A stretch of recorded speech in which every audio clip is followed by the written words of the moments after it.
আজকের আমি যে রেসিপিটা বানাচ্ছি সেটা বানাতে খুবই কম সময় লাগে এবং খেতেও সুস্বাদু হয়। তো হাতে যদি কম সময় থাকে তো এই রেসিপিটা একবার বানিয়ে দেখতে পারো। তো তার জন্য আলু কেটে নিয়েছি, পেঁয়াজ, টমেটো, কাঁচা লঙ্কা, 2টো ডিম আর একটু বড়ি নিয়ে নিয়েছি।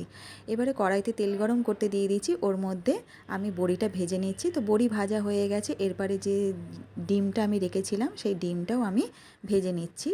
তো ডিমটাও ভাজা আমার হয়ে গেছে। এবার ওই তেলের মধ্যে আমি যে আলুটা কেটে রেখেছিলাম সেটাও আমি একটু নুন দিয়ে ভালো করে ভেজে নিচ্ছি। আলুও ভাজা হয়ে গেছে, এবার পেঁয়াজ আর কাঁচা লঙ্কা দিয়ে দিয়েছি, দিয়ে একটু কষিয়ে নেওয়ার পর তারপর টমেটো দিয়ে দিলাম, একটু নুন দিয়ে কিছুক্ষণ আমি ঢাকনা দিয়ে রেখে দেবো। তো কিছুক্ষণ ঢাকনা দিয়ে রাখার পর দেখছি যে টমেটোটা গলে গেছে। এবার এর মধ্যে যে আলুটা ভেজে রেখেছিলাম সেই আলুটা আমি দিয়ে দিলাম।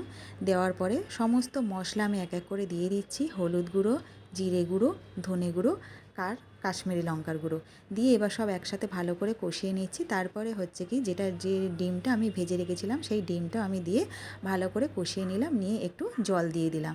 তারপরে কিছুক্ষণ ঢাকনা দিয়ে রেখে দেবো। তো কিছুক্ষণ ঢাকনা দিয়ে রাখার পর দেখছি যে এই যে ফুটে উঠেছে ঝোলটা। তো এখন আমি যে বড়িটা ভেজে রেখেছিলাম সেটা আমি দিয়ে দিলাম। তো আবার আমি কিছুক্ষণ ঢাকনা দিয়ে রেখে দেবো। তো কিছুক্ষণ ঢাকনা দিয়ে রাখার পর এই যে দেখো হয়ে এসেছে, তরকারিটা আমার হয়ে এসেছে। তো এবারে আমি হচ্ছে কি নামিয়ে নেবো তরকারিটা। আর এটা সত্যি খেতে খুব দারুণ হয়।